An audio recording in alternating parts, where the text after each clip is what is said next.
Welcome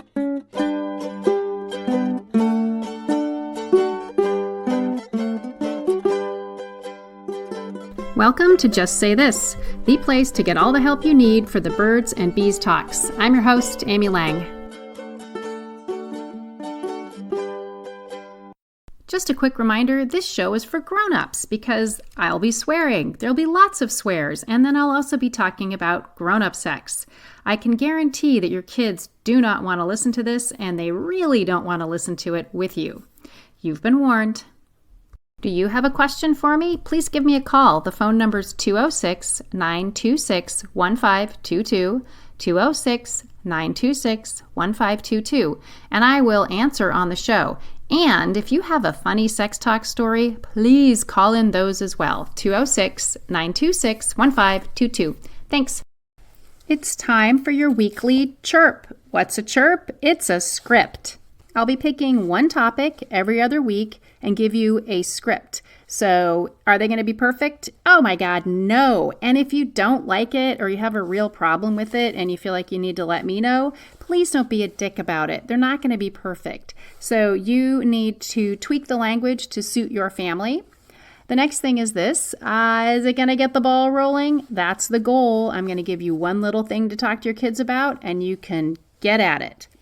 If your kids are younger, you're going to dumb the language down, make it simpler. If they're older, you're going to make it more complicated. These are actually directed at 9-year-olds. So enjoy this week's chirp. All right, you ready to learn about hooking up and crushing and how to talk to your kids about it?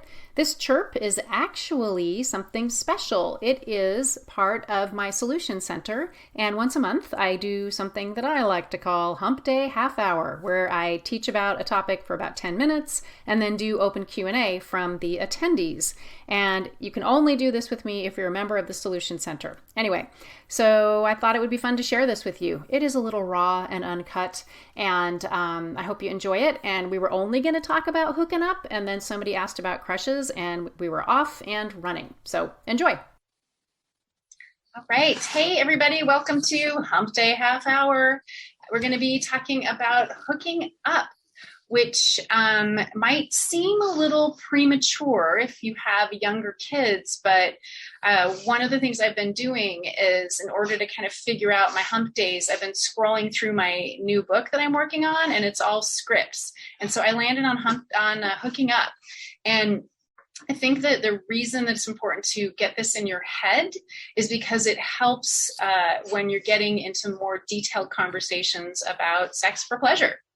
And, most of the time we're doing it for fun. So a couple things. So first of all, you need to make sure that your kids, again, it's always easiest to start with reproduction because that's just science-y.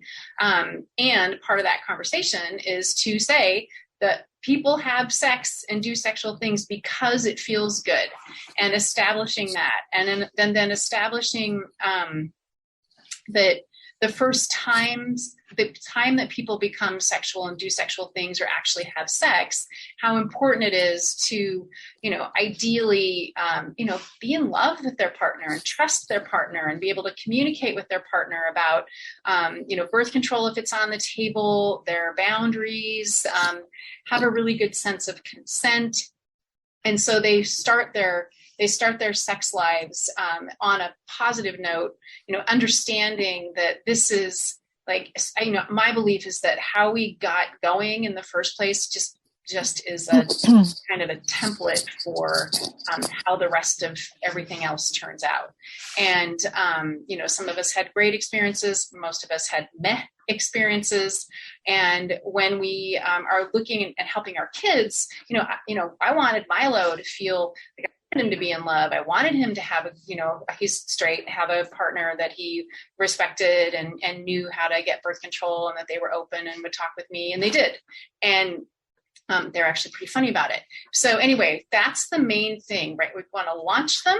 We want them to launch in a way that feels good to them, that they don't regret. So choosing to have sex for the first time. Obviously, there's crappy crap that can go on where people don't have that choice. So establishing that being the kind of ideal. And then when we look at hooking up or having casual sex. Kids hook up all the time now, and young people, and they have rules about it. And, we're all grown up, right? So we know how hooking up or having casual sex, especially if you do it kind of consistently with someone, people always get their feelings hurt. Somebody always likes the other person more. I probably shouldn't say always, but it becomes more complex, because when we're sexual with someone and intimate, those kinds of more romantic feelings can definitely happen.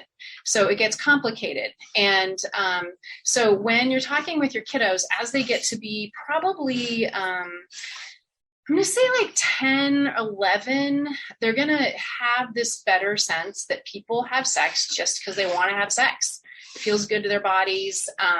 Again, having that, they consent, they agree to do this. They understand that it's maybe just sex for fun. It's not part of an ongoing romantic relationship. And you can say all of that to them. And the reason you want to say all that to them is because, again, you want to establish this idea that sex should feel good. Everyone should agree. Everyone should understand kind of the circumstances of this agreement. Now, I'm saying a lot of big words, and most people have casual sex. I certainly did. I had way too much casual sex. Perhaps that's why this is on the agenda today. And so you want your kids to be able to understand what that is. You want them to be able to talk about it, not necessarily with you, because it feel really vulnerable. But if you are really open with your kids and you say, hey, this is a thing and you're probably going to do it, and this is what it should look like in order to keep yourself physically safe and emotionally safe. And then be really clear. Like, most of the time when people have someone that they hook up with consistently, feelings happen. And what are you going to do if you start to have feelings for someone? How are you going to talk about it? Or if they have feelings for you? And how are you going to manage that? So talking about respect and having a understanding of what this looks like for you and for them in that kind of relationship. And this is absolutely a relationship. It's a kind of relationship, right? It's a kind of relationship. And, I think that when you talk about this is kind of varsity level, right? Like, I don't want you to think I want you to encourage your kids to do this, but I think what you need to do is say to them, this is absolutely a thing people do. You need to understand how it works, what the potential consequences are. And if you make the choice to do this, it's really important that you are older and that you can be in a better position to handle the communication and what that looks like. And then, as with all of this, right? Because you can't control them. You can prepare them as much as you can prepare them. And you can hope that if they decide to have these kinds of relationships, that they're confident and feel empowered and are respectful of their partners and can understand how things can go sideways and have some skill around ghosting, right? Happens all the time. They hook up with somebody, they really like them, they maybe think, okay, we'll do this again. They agree to do it again, and then nothing, no more communication. So, whenever we're talking about this, it's never just like the one thing, right? It's always just this layers and layers and layers and layers. And, for me, I want your kids and my child, who's almost 21, to feel like they have some sense of just kind of control, even though we all know that things kind of can get out of control, like mostly like emotionally, physically, whatever, but some sense of how this can look, what it looks like ideally, and then how to manage themselves within this choice. I think it's a good thing to kind of put an age range into it. So we want some more brain development. So, like if you just saying like this kind of thing happens really mostly when folks are in college or in their early 20s, ideally. So you're going to say, ideally, if you choose to do this, this is what I hope. And talking about how I want you to do this with some kind of if you do this, it needs to be with some kind of consciousness. And then here's the good thing. So you're going to introduce this idea, right? And because it helps you talk about sex for pleasure, and it helps them make sense of what's happening because their peers are going to be doing this. I mean, all of our peers were having, didn't we call them one night stands? Remember that? So old school. You can say that too because it's funny. What am I doing? I'm having one night standing with someone. So talking about that, we kind of had those experiences, and then it was moderately devastating sometimes because when, usually you're crushing on the person. And I think more for, people with vulvas and people who identify as girls and women, we tend to do that so we can hook someone. So talking about that too, because that's not a healthy way to start a relationship or be in a relationship.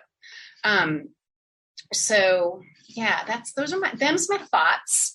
And I think that this is not something you need to do tomorrow. It's just put it in your pot because it is this idea they need to understand, like people have sex because it feels good. They want to do that. They want to connect with someone, sometimes just in a physical way, right? That's what hooking up is. It's just in a physical way. And like I said earlier, goes sideways pretty quick. Can.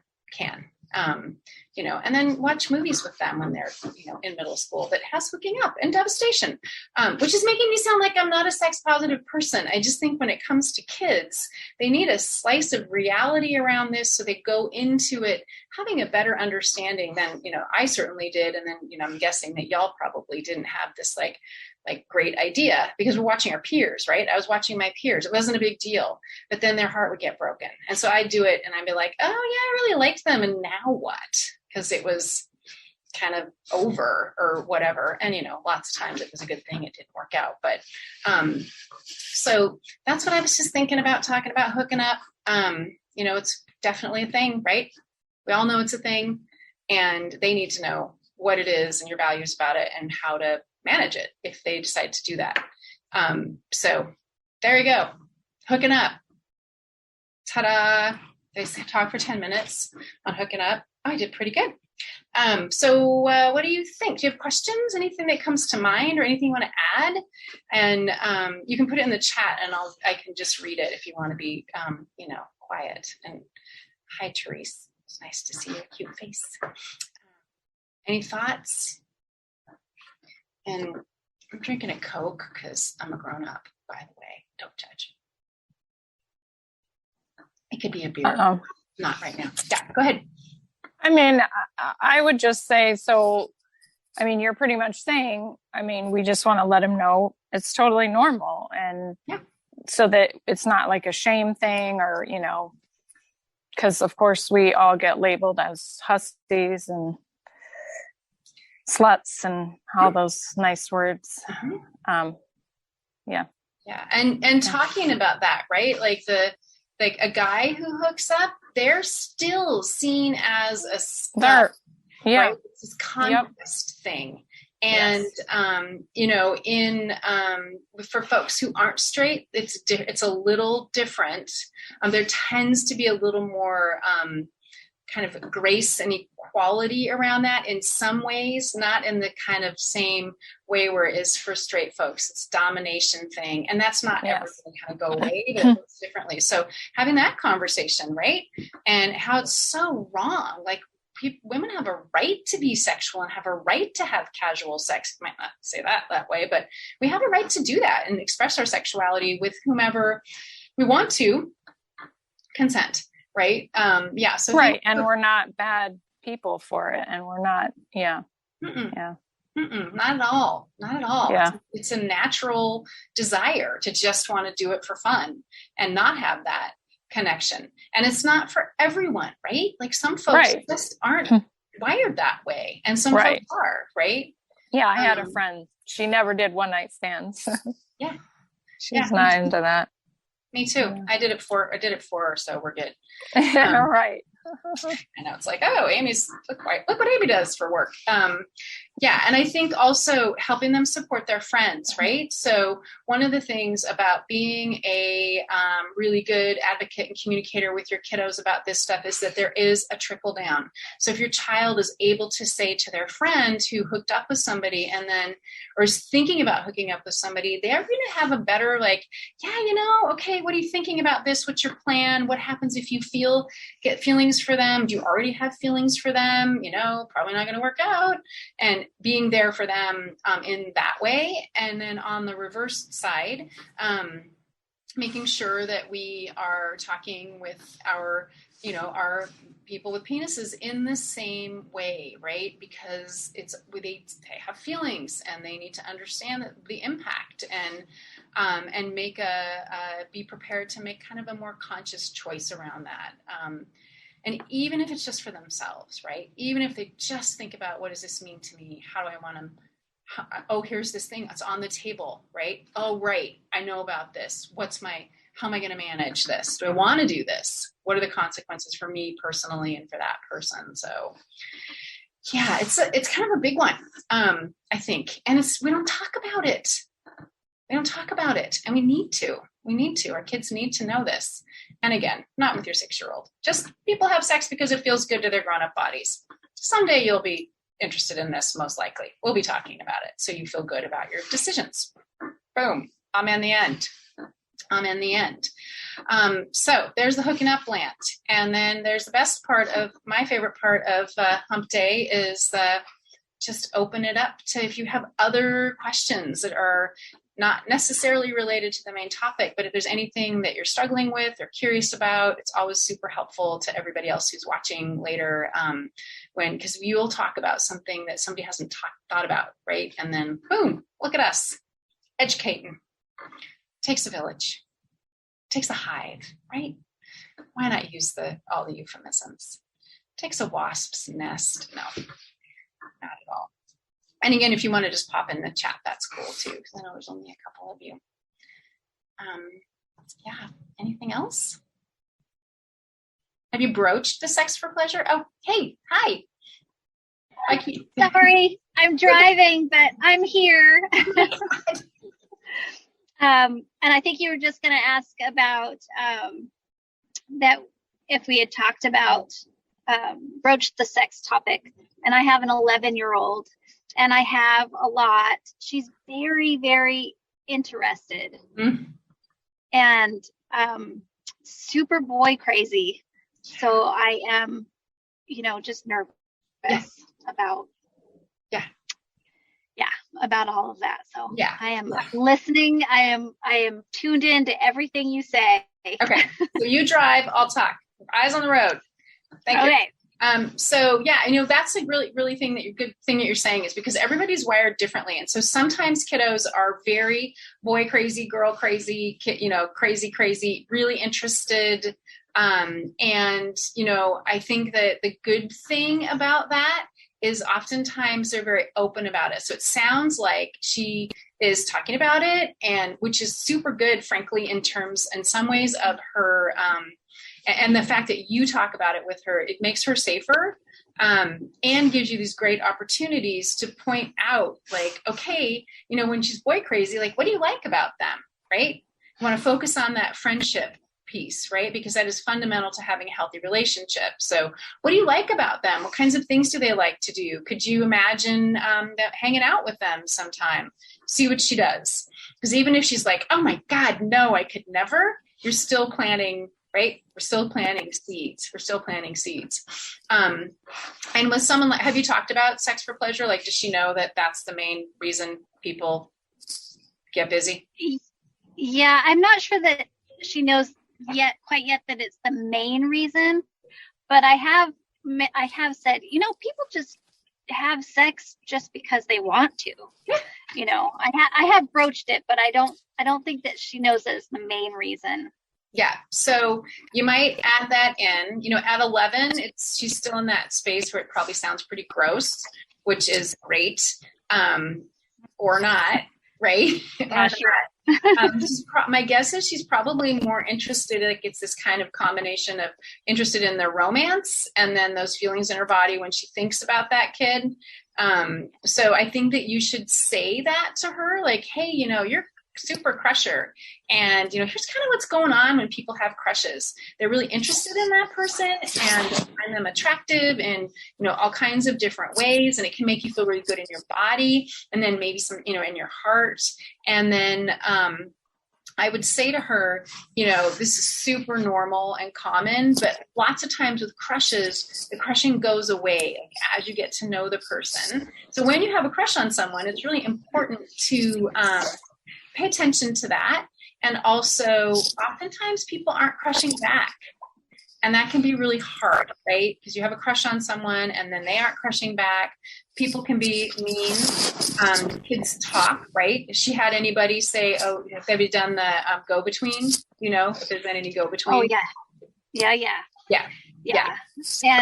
And I don't think that the 10 and 11-year-olds in her 5th grade class, the 10 and 11-year-old boys, are in the same place that those girls are. No.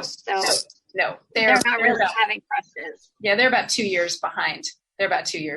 Kind of in general with this stuff, just generally speaking. The female girly folks are generally ahead in that respect. So that's another thing to talk about. It's like, they're not into this yet. Give it a hot minute. And then the other thing I would say to her is, there's a book, do you know the American Girls book?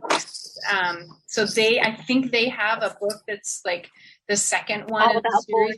Yeah, All About Boys, which, or something like that. The book Celebrate Your Body also has some good stuff on crushing. When I email, I'll send that to you. You don't have to you don't need to write it down. I'm going to make a note. I'm not in my office. Girls, I think we have the American Girl doll one. Yeah, the girls' body book. I think, is that what it's called? Yeah, I know the American Girls one. So they do a pretty good job with social issues in general for girls. They have a whole library, and they just started doing some boy ones, 20 years later. Yeah. So her really understanding that crushing is kind of practicing for when she's ready for a real relationship. And then again, just plant those seeds around. What do you like about them? What do they like to do? What kinds of things would you like to do with them? Really focusing on what kind of person they are, and that kind of pushing on that friendship piece. And then, as we all know, most of the crushes, they fade. Sometimes they go on way too long. I talked about Ronnie Hansen 8 million times. I don't need that. Anyway, I had a crush on him for way too long, and he was an ass. And is an ass as a grown-up. Who knew? Right? Yeah. So, yeah, thank you for asking about that. It's just it's like these little pieces, right, that I know I needed help with. I didn't understand. And so, one more thing, with a person who is, as your child is, boy crazy, you got to push on the birth control and the consent and really hard on that, right? Because it's an attention-seeking behavior, right? So she could get attention that she does not want, and so she needs to understand how to manage that. The other book I'd recommend is Consent for Kids. It's terrific. So I'll send that to you as well. It's just awesome. One of the best books for kids about consent. I love it, love it, love it, love it. So. Yeah, I would love that. Yeah. I don't want to hijack this from the other listeners. Yeah. So that's okay. With play dates, because I know that she has most of her friends, her closest friends are boys, but she's been wanting to have a play date with this boy that she has a crush on. Yeah. And I've been kind of hesitant. She has sleepovers with her other boyfriends. Yeah. But I don't know this boy as well, and I didn't know if I should encourage a play date because she does want to be friends with him, or if I should. Yeah, I'm just not really sure where to land there. Yeah. So 2 things. I would talk to the parents. I would meet the parents. And then have him come over to your house, and then no closed doors. What's the plan? Little bit of more regular supervision. And again, establishing that friendship piece. Yeah, it's totally fine. Yeah, go for it. Okay. Talk to the parents. right? Talk to the parents. Yeah. Do I need to tell them? Don't tell them about the probably crushing. Maybe don't tell them about, just say, hey, the kids are like, want to have play date. What do you think? I just wanted to say, hey, and invite your kiddo over, and just so that you get a smell of them. But definitely he comes to your house because you trust you. Right? And you're frozen. I hope you heard me say that. Okay, moving on. Heather, what's up?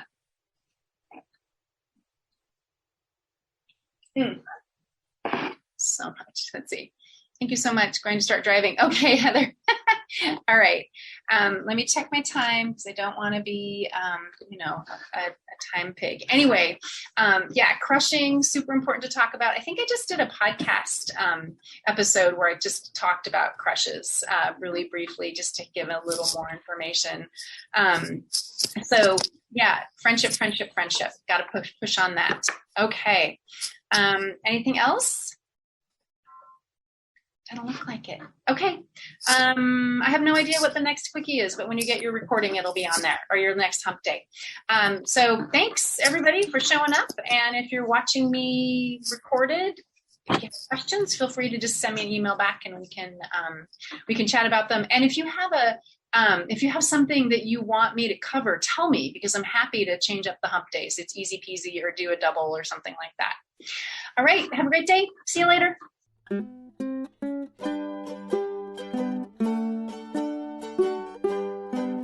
That's it for this week. Thanks to everyone who's been calling in. The number's 206-926-1522, so please leave me a message if you have a question or a tale from the trenches. And thank you to Melanie Smith, my producer, and to Rolf, who wrote the Birds and Bees and Kids theme song.